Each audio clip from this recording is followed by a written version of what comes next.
আজ আমি চিকেন ভর্তা তৈরি করব। একটু হলুদ, লবণ পানির সাথে মিশিয়ে দিয়েছি চিকেনগুলো সিদ্ধ করার জন্য। আমার চিকেনগুলো সিদ্ধ করা শেষ। এখন আমি একটা বাটিতে নিয়ে নেব। আমি ওই চিকেনগুলো টুকরো টুকরো করার জন্য একটি বাটির মধ্যে নিয়েছি। চিকেনগুলো টুকরো টুকরো করব।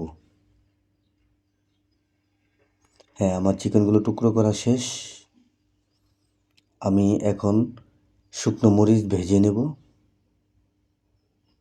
আর ওই তেলের মধ্যেই আমি এই চিকেনগুলো ভেজে নিয়েছি এবং লবণের সাথে শুকনো মরিচ আমি গুঁড়ো করে নেব। পেঁয়াজগুলো ওই মরিচের সাথে আমি মিশিয়ে নেব, সাথে ধনিয়া পাতা।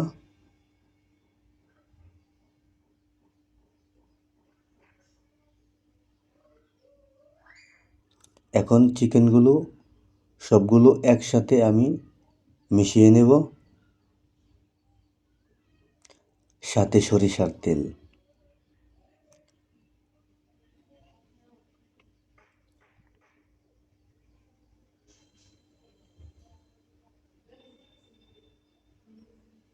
এখন আমি খেয়ে দেখব কেমন হয়েছে। মাশাআল্লাহ, অনেক মজা হয়েছে। আপনারাও